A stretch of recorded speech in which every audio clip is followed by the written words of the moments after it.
हाँ बोलो। Good afternoon sir, मेरा नाम सृष्टि है। मैं कक्षा 8 की विद्यार्थी हूँ। मैं उच्च प्राथमिक विद्यालय बनियानी की छात्रा हूँ।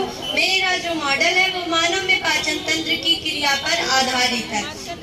मनुष्य में मुख द्वारा ग्रहण किया गया भोजन एक लंबी नलिका से गुजरता है जिसे आहार नाल कहते हैं। मुख, गुहा, ग्रास नली, अमाशय, छोटी आंत और बड़ी आंत आहार नाल के विभिन्न भाग हैं। मुख से मुख गुहा में आते ही भोजन को दांतों की सहायता से तोड़ा और चबाया जाता है।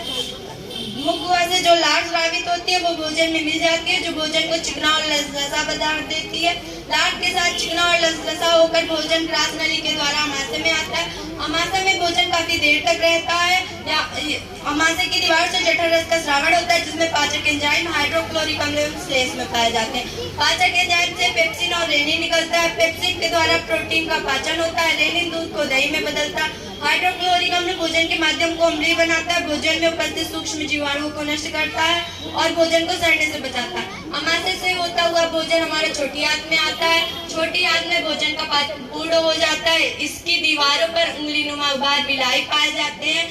विलाई पचे हुए भोजन में जो पोषक पदार्थ होते हैं उनको अवशोषित कर लेता है और इसके बाद हमारा अनुपयोगी भोजन जो होता है वो बड़ी आंत में आता है। इसमें अतिरिक्त जल का अवशोषण कर लिया जाता है। इसके बाद भोजन हमारा अर्धठोस के रूप में मलाशय में एकत्रित हो जाता है और समय समय पर गुदा द्वार के द्वारा मल के रूप में बाहर निकल जाता है। कार्बोहाइड्रेट का पाचन कहाँ होता है?